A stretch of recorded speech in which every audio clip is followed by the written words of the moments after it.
이게 도시재생 걔네들의 흔적입니다. 이래가지고 이제 이거 흔적입니다. 이제. 나 진짜. 이 골목을 놔둔 상태로 이 지역구에 12년 동안 국회의원을 하면서 전혀 주민들께 도움을 드리지 못해놓고 이제 와서 서울시장 하면서 국회 문제를 풀겠다고 하면 누가 믿겠습니까? 그러니까 지금 아까 저쪽이 그런데 지금 이게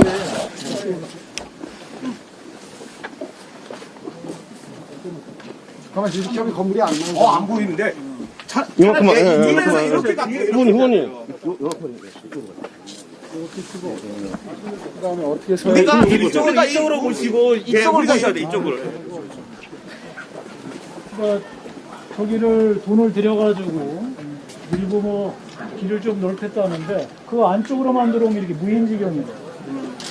그리고 일부 저렇게 페인트나 지금 칠하고 그러니까 이게 근본적으로 이 도시의 기능을 할 수 없기 때문에 재생 사업이 아니라 도시의 틀 자체를 바꿔야 돼요. 그래서 우리 오 시장 후보께서 계속 얘기하시는 근본적인 도시 구조의 틀을 바꾸는 재개발 재건축을 민간 주도로 할 수 있도록 우리가 이 가리봉동 주민들이 간절히 원하고 계시고, 그다음에 가리봉동에서 원래 세워졌던 서울시에서 세웠던 계획 도시 균형 발전 촉진지구 다시 지정해 주셔가지고 우리 주민들의 간절한 바람 실현해 주시기 바랍니다. 이렇게 노후된 주택들을 약 700군데를 지정을 해서 민간의 힘으로, 민간 시장의 힘으로, 시장 경제 질서의 힘으로 신주택을 공급하는 계획을 세웠었는데 박원순 시장께서 약 400개를 이런 식으로 해제합니다. 그래서 이렇게 지금 보존되고 방치되고 정체되어 있는 겁니다. 그래 놓고 지금 와서는 이제 공공주도로 한다고 또 새롭게 뭐 한다고 그러는 거예요. 또 박영선 후보는 재건축 재개발에 대해서는 말이 없어요. 무조건 토지 임대부주택 30만 원 공급만 지금 얘기를 하고 있습니다. 본인 지역구는 12년 동안 이런 식으로 방치를 해놓고 어떻게 시민 여러분들이 정말 절실해하시는 신규주택을 공급할 것인가에 대해서는 대안이 없어요. 오로지 30만 가구 토지 임대부주택을 여기저기 짓겠다는데 제가 보기에 토론회 때도 밝히겠지만 거의 실현 불가능한 얘기입니다. 서울 시내에는 지금 토지 임대부주택 공급할 땅이 이렇게 많지 않아요. 그러니까 제가 그 점을 지적을 하니까 기존에 있는 임대주택 단지를 허물어 가지고 짓겠대요. 이제 급하니까 급조한 겁니다. 그런데 이미 서울시에는 40년, 50년 된 아파트들도 금이 쩍쩍 가는데도 재건축 억제한다고 안 해주고 있어요. 여기만 그런 게 아니에요. 그런데 임대주택 30년 이상 되면, 아니 40년, 50년 된 오래된 아파트도 허물고 짓는 거를 방해해왔던 서울시가 30년만 되면 허물고, 그것도 임대아파트 허물고 새로 짓는데요. 한번 생각해 보세요. 거기 지금 살고 계시는 어려운 분들, 임대주택 들어가 사시는 분들, 그럼 또 다 다시 이사해야 돼요. 어디론가 이사할 때가 있어야 허물고 새로 지을 거 아니에요. 그걸 본인이 5년 동안 30만 가구를 공급한다고 그래요. 주택정책에 대해서 전혀 모르시는 분들이 들어도 이게 앞뒤가 맞는 얘기입니까? 가능한 얘기입니까? 또 물재생센터 위에다가 집을 짓겠다고 그래요. 이런 이야기를 하는 주택정책에 대해서는 그야말로 신뢰가 가지 않는 후보가 서울시장 하겠다고 지금 주택정책에 대해서 얘기를 하고 있는데 여기가 바로 그 한가운데 현장입니다. 여러분들 오늘 지금부터 그걸 보러 가시는 거예요. 예쁘게 페인트를 칠하는 거예요. 새집 같아 보이잖아요. 저렇게는. 근데 이 도시재생 사업이라는 게 얼마나 허무하냐면 근본적으로 보존 가치가 있는 주택이나 거리나 도시를 보존하는 방식이 아니고 그냥 당장 허물어서 도시의 계획들을 바꿔야 되는 이런 도시를 그냥 남겨두는 거죠. 이래서 도시재생이라는 게 이게 무서운 게 저렇게 되면요. 이제 동네 주민분들은 기다리다가 참다가 이렇게 새집들을 짓습니다. 이제 길이 안 보이고 희망이 안 보이니까 이렇게 새집을 짓는 거예요. 그러면 이런 게 중간중간 들어서는 또 이게 재건축이 더 힘들어지고 재가격이 더 힘들어지는 거예요. 악순환으로 들어가도록 지난 10년 동안 계속해서 이 서울시를 몰고 온 겁니다. 그게 지금 폭발해서 이렇게 부동산 가격이 오르고 있는 거예요. 이게 재생도 아니고 보존도 아니고 부식이에요, 부식. 이쪽으로 들어가요? 길이 잔치예요. 이게 도시재생 걔네들의 흔적입니다. 이래가지고 이제 이거 흔적입니다 이제. 나 진짜. 이제 이 골목을 놔둔 상태로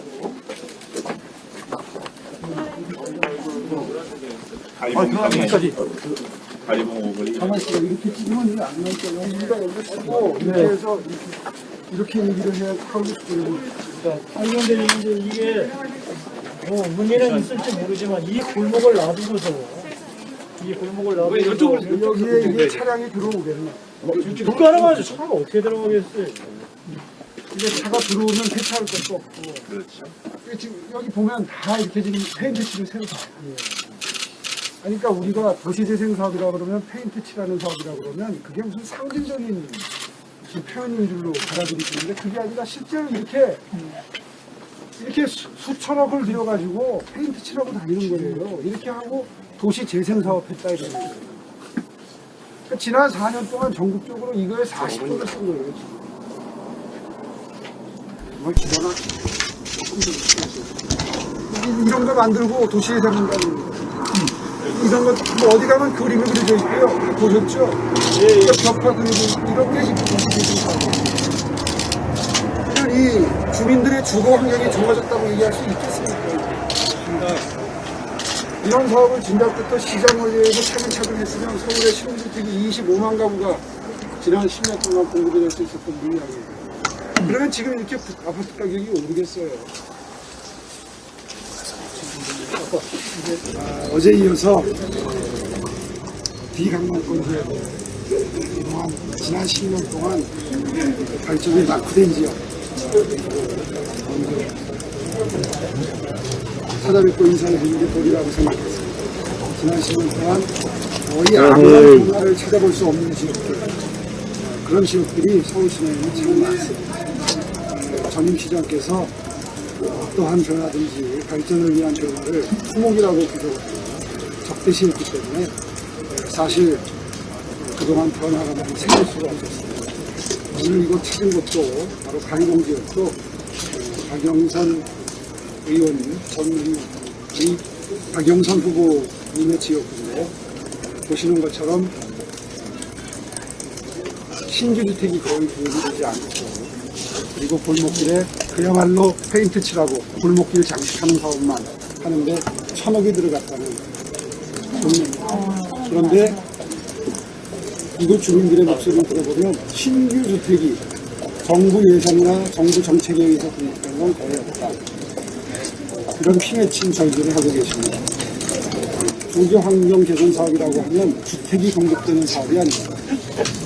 문재인 정부가 들어서 했던 도시재생 사업 그리고 지난 10년 동안 박원순 전 시장이 했던 도시재생 사업은 그야말로 벽에 페인트 칠만 하는 그런 사업입니다. 오토바이 투표 좀 보내주세요. 그런 발전이 정체된 지역들을 어제 오늘 최우선적으로 돌아보겠다는 계획으로 지금 인사드리겠습니다. 그 박영선 후보 경우에 도시 재생 사업을 공공 주도로 재개발하겠다고 말을 했는데 이미 약간 인간 정적인데 공공 주도가 어떤 점에서 좀 안 된다고 지금 질문이 다른 거하고 혼동이 되어 있으시가 도시 재생 사업하고 도시 재생 사업하고 재건축 재개발 사업은 완전히 다른 겁니다. 지금 1년에 10조씩 전국적으로 도시 재생 사업을 했다는 것은 오늘 현장을 방금 전에 보신 것처럼 벽화칠하고 주차장 높게 만들고 골목길 넓힌다고 그러는데 거의 골목길을 넓히는 게 쉽지 않죠. 그래서 동네에 한마디로 말해서 그냥 아름답고 예쁘게 꾸미는 사업이라고 생각하시면 됩니다. 다시 말해서 우리 서울 시민들이 들어가서 거주하실 신규 주택이 거의 늘어나지 않습니다. 한마디로 허물고 새로 짓는 사업이 아닌 거죠. 거기에 비해서 재건축, 재개발이라는 것은 기존에 있던 전통적인 주거지역이나 아파트를 허물고 새로 짓는 걸 말합니다. 그런데 지금 말씀하신 공공주도 재건축, 재개발이라는 것은 민간이 조합을 만들어서 하던 사업에서 그 집들, 그러니까 허물고 새로 지으려고 하는 그 허물어질 집들을 소유권을 공공으로, 다시 말해서 LH나 SH로 넘기라는 겁니다. 그런 다음에 그 소유권을 다 받아내가지고 공공이 주도해서 허물고 새로 짓겠다는 게 이건 이사대책의 핵심이에요. 그게 공공 주도 재건축 재개발이라는 겁니다. 그런데 한번 생각해 보십시오. 지금 세상이 시끄러운 LH발 투기 사건 같은 게 일어나면서 우리 국민들의 LH공사나 SH공사에 대한 신뢰가 땅에 떨어졌습니다. 그분들이 무엇을 믿고 그분들의 지배 소유권을 LH에 넘기시겠습니까? 그렇기 때문에 이사 대책이 지금 실현 가능성이 더욱 떨어지게 된 것이고요. 그것이 정말 가슴 아픈 부분입니다. 그나마 공공주도 재건축 재개발을 하게 되면 기존에 고집스럽게 민간주도 재건축 재개발을 막으면서 여러 가지 이익을 보장하지 않겠다 해서 억제했던 것들을 풀어주겠다, 이익을 보장하겠다고 이번에 동기를 부여했는데 그것조차도 지금 시행이 쉽지 않게 된 겁니다. 그러니까 그 부분에 대해서는 별 말이 없고 계속해서 토지, 주택과 관련된 이야기는 토지 임대부 주택을 30만 가구 공급하겠다. 이게 박영선 후보의 주요 주택 공약이 되는 거죠. 그래서 방금 전에 그쪽에서 설명을 드린 겁니다. 서울 시내에 토지 임대부 주택을 30만 채를 공급을 하려면 시유지나 국공유지가 있어야지 할 거 아닙니까? 국공유지 갖고도 안 돼요. 서울시가 땅을 사야 되니까. 그러니까 시유지가 있어야 하는데 국공유지를 그냥 주는 게 아니라 돈 주고 사와야 되는 거예요. 아니면 다른 토지하고 맞바꾸는 거예요. 이런 걸 전 전혀 모르세요. 그러니까 시유지에서 시유지를 확보를 해야 신규주택을 공급할 수 있는데 그 시유지가 없으니까 공약을 해놓고 뒷감당이 안 되니까 기존에 있던 임대주택을 헐고 새로 짓겠다는 겁니다. 지금 한마디로 급작은 공약을 합리화하려다 보니까 현실성이 떨어지는 얘기를 하는 거고요. 지금 임대주택이 30년만 돼도 허물겠다는 이야기를 하는데 지금 목동 같은 데 가보세요. 상계동 같은 데 가보세요. 40년 된 아파트, 50년 된 아파트도, 금이 쪽쪽 가는 아파트도 새로 짓겠다 그러면 서울시가 허용을 안 해요. 전부 다 억제해 놓고 있어요, 지금. 주민들은 아주 고통 속에 신음이 말도 못합니다. 그런 상황인데 자기 공약한 거 합리화하려고 30년 된 임대 아파트 부수겠다는 겁니다. 또 부술 수 있다고 칩시다. 가정을 합시다. 대포를 하는 거. 그러면 거기 사시는 분들 나와야 허물 거 아니에요. 그분들 어디로 그분들 어디로 가시겠어요? 가실 곳을 마련해 놓고 임대 아파트를 부숴야 되는데 임기 1년짜리 시장이 토지 임대부 주택 공급하겠다 그러면 거짓말이 아닙니까? 실현 가능합니까? 이게 설명을 잠깐 들어도 그런 주장을 지금 하고 있다는 얘기입니다. 정답 되겠죠? 오늘 현장 둘러보셨는데 이곳 주민들한테 그러면 어떤 약속을 해주실 수 있을까요? 그래서 이곳 다리봉동도 그렇고 신도림동이죠. 그리고 신도림동도 그렇고 서울에는 이런 동네들이 많습니다. 수백 군데 있어요. 이런 데. 그런 데를 전부 계획을 세워서 재건축, 재개발을 하는 수밖에 없는 거예요. 이 정부처럼 전부 방침을 정해가지고 국토부에서 서울시에 압력을 넣어가지고 막아놨어요, 이거를. 그동안 박원순 서울시가 그거를 동조를 해가지고 하나도 주민 편에서 해결을 못 해준 겁니다. 오히려 거꾸로 약 400군데의 재건축, 재개발을 해제했잖아요. 한번 다 알고 계시잖아요. 그래서 지금 이렇게 신규주택 물량이 공급이 안 되니까 부동산 가격이 폭등을 한 거다는 거를 원인을 알게 되면 해법은 그냥 자연스럽게 나오는 거예요. 어떻게 하면 된다고요?